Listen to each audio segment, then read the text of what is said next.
Cinema ఎలా ఉంది? Okay రండి. రమేష్. ఏంటి రమేష్, కాళ్ళకి చేతులకి పని చెప్పడం వల్ల రెస్ట్ తీసుకున్నావా ఏంటి? రమేష్ గారు ఇంత కూల్గా కామ్గా రియాక్ట్ అవుతారని కాలేజ్ మొత్తం మంటలా స్ప్రెడ్ అయింది. పాత జ్ఞాపకాలని నిక్ నేమ్తో పిలుస్తున్నప్పుడు అందులో ఒక కిక్ ఉంటుంది. ఫస్ట్ అవర్ ఫ్రీయే కదా, రండి. ఆర్ట్ సైడ్లో చాలా వర్క్ ఉంది. నేను వస్తున్నా, నాకు పని ఉంది.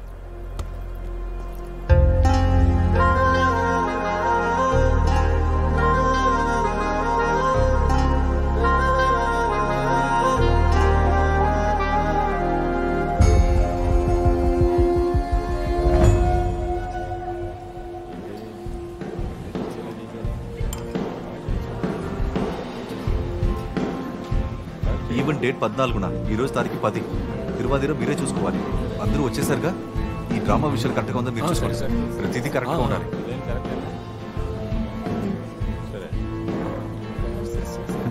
కూర్చోండి సార్. రఫీ మాస్టర్, ఇంకా ఎవరి కోసం వెయిట్ చేయాలి? స్టార్ట్ చేయొచ్చు కదా. పద్మిని, సారీ, టీచర్ దగ్గర లిస్ట్ అండ్ డీటెయిల్స్ ఉన్నాయి. ఆవిడ వచ్చిన వెంటనే స్టార్ట్ చేద్దాం. రమేష్ మాస్టరే కదా పని చూసుకుంటున్నారు. రమేష్ మాస్టర్ ఇప్పుడు ఆర్ట్స్ వదిలేసి మార్షల్ ఆర్ట్స్ లోకి దిగారు. అరే ఊరుకోండి మాస్టర్. టీచర్ కూడా వచ్చేసారు. ఇక పైన కన్ఫ్యూషన్ అవ్వకుండా చూసుకోవాలి. మనం పద్మిని టీచర్ అని, పద్మిని మాస్టర్ అని వేరు వేరుగా పిలవాలి.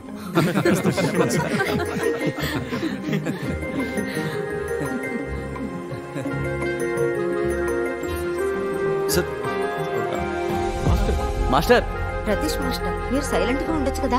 Ramesh sir, Ramesh sir.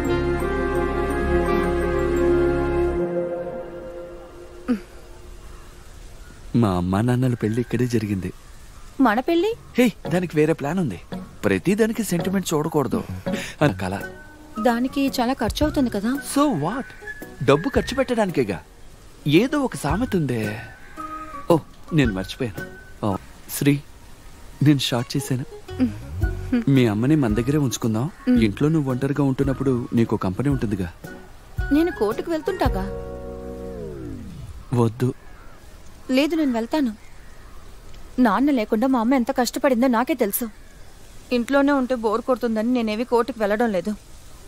ఇలా చూడండి, మీరెప్పుడు మీ బిజినెస్ గురించి ఆలోచిస్తున్నట్టే మిగతా వాళ్ళు వాళ్ళ బిజినెస్ గురించి ఆలోచిస్తూ ఉంటారు. సరే వెళ్దూలే, ఓకేనా?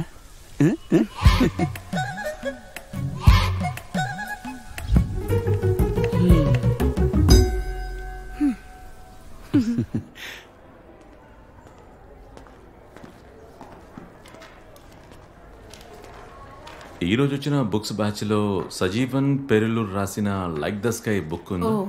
అది కొత్త బుక్ కదా, దానికి ఇంకా నెంబర్ వేయలేదు. అందువల్ల బయట తీసుకెళ్ళడం కుదరదు. ఇక్కడ కూర్చొని చదవచ్చుగా. ధారాళంగా చదువుకోవచ్చు. ఆ బుక్కే టీచర్ తీసుకెళ్లారుగా. ఓ, తను అక్కడుంది చూడండి.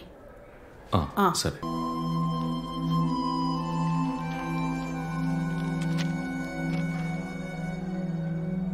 మీ కోపం నా పేరు మీదే కదా సార్. అది నా తప్పు కాదు కదా. ఇప్పుడు ఈ కాలేజీలో పద్మిని అనే ఒక టీచర్ ఉంది. ఎవరైనా పేరుతో పిలిస్తే నన్ను పిలిచారనుకోండి, రియాక్ట్ అవ్వకండి. మీరు నవ్వుతేనే మీ మొహం చాలా అందంగా ఉంటుంది. ఆ రోజు ఈ బుక్ కోసమే వచ్చానని మీకెలా తెలిసింది? మీరు రాసిన కవితల్లో సజీవన్ పెరులూరు ఛాయలు ఉన్నట్టు నాకు అనిపించింది. నా కవిత చదివారా మీరు? కాలేజీలో చదివేటప్పుడు వ్యాలెన్స్ డే రోజున నా ఫ్రెండ్ ప్రపోజ్ చేస్తూ మీరు రాసిన బుక్కే గిఫ్ట్గా ఇచ్చాడు. తర్వాత నేను రిజెక్ట్ చేసేసాను. అంత చండాలంగా ఉందా? ఇక్కడికి వచ్చి కూర్చున్నప్పుడే నాకు అనుమానం వచ్చింది. అరే, ఆ సిగ్గు చూడు, చాలు చాలు, ఎక్కువైంది. నేను ఆ విషయం గురించి మాట్లాడదామని ఇక్కడికి వచ్చాను. యాక్చువల్లీ చిన్న స్టార్టింగ్ ట్రబుల్, అందుకే స్టక్ అయ్యా. ఇప్పుడు ఆ స్టార్టింగ్ ట్రబుల్ పోయిందా? ఇంజిన్ ఆన్ అయిందా? అయితే ఫస్ట్ గేర్ వేసి విషయానికి రా. నేను చెప్పాను కదరా, కాలేజీలోనా? తను నీకు కూడా తెలుసురా? లేదు, నీకే తెలుసు, చెప్పు. పద్మిని. పద్మిని ఏంటి బ్రో, నీ నోటి నుంచే నేను ఆ పేరు వింటున్నానా? నీ ఫోబియా అవుటా? ఏమైతేనే ఆ పేరు మీద నీకున్న కోపం పోయింది. హ్యాండ్ ఇవ్వు. అంతేకాదు, ఇక నుంచి నువ్వు ఊళ్ళో నడిచేటప్పుడు ఒక్కడు కూడా నేను పద్మిని అని పిలవడం. ఒక్కడే పిలిచినా తను తిరిగి చూస్తుంది. చూసింది, తను చూసింది. నువ్వు పద్మినితో పద్మినినే పడగొట్టావా? కంటిన్యూ బాబు, నాకు సంతోషమే.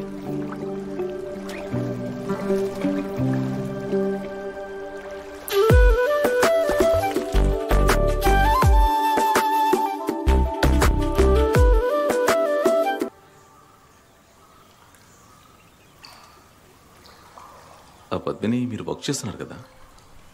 ఏంటి? అదే నువ్వు వర్క్ చేస్తున్నావు కదా ఎస్ఎన్ కాలేజీలో.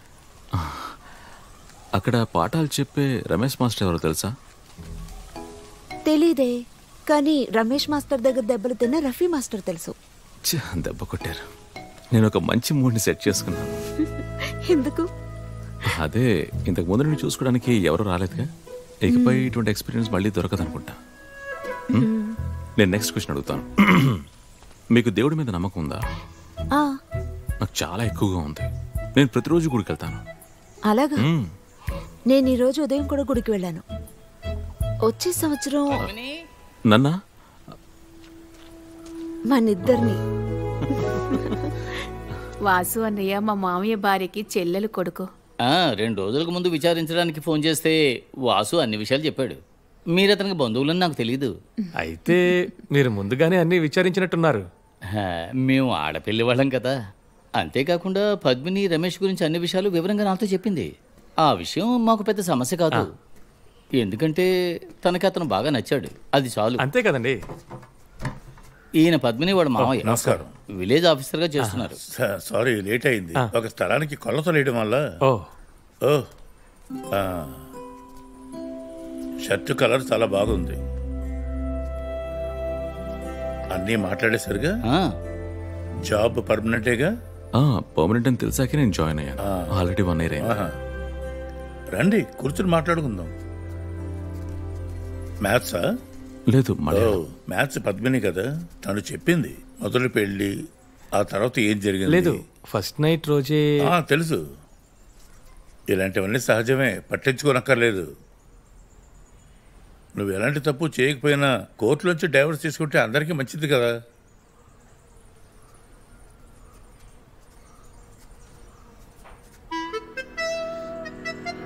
ఇంతవరకు మీరెవరు దాని గురించి ఆలోచించనే లేదు. లేచిపోయిన దాని వల్ల ఇన్ని సమస్యలు వస్తాయని రిజిస్టర్ చేశాం కదా. మరి ఇన్ని రోజులు నువ్వేం చేస్తున్నావు? నువ్వైనా చొరవ తీసుకుని ఉండాలి. లేదు కదా, ఇలాంటివన్నీ అడుగుతారని ఎవరనుకుంటారు? ఇక మాటల వల్ల ప్రయోజనం లేదు. ముందు కోర్టుకు వెళ్ళి డైవర్స్ తీసుకోవాలి. అప్పుడే మన రమేష్ పెళ్లి జరుగుతుంది. రమేష్ రే, వాళ్ళ మామయ్య పిలుస్తున్నారా? ఎందుకు పిలుస్తున్నారు? నాకెలా తెలుస్తుంది? అతని మనసు మారుండొచ్చు కదా. ఒకవేళ కొట్టడానికి పిలుస్తున్నాడా ఏమో. నువ్వు నోరు మూసుకుని ఉండరా.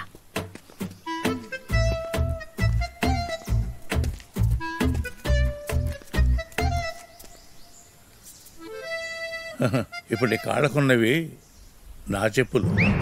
అయ్యయ్యో,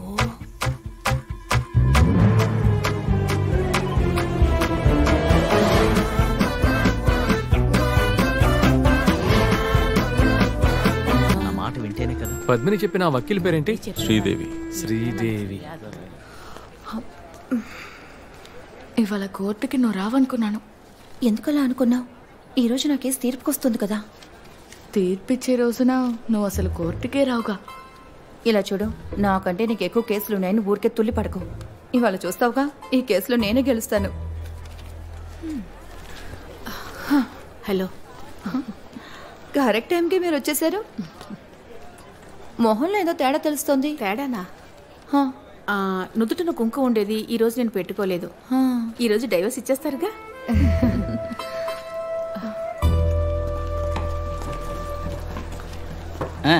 కూర్చోండి. పిలు. కేసు నంబర్ 510/2020 ఉత్తమన్ జయ. రండి మనకేసే. మీరు రండి.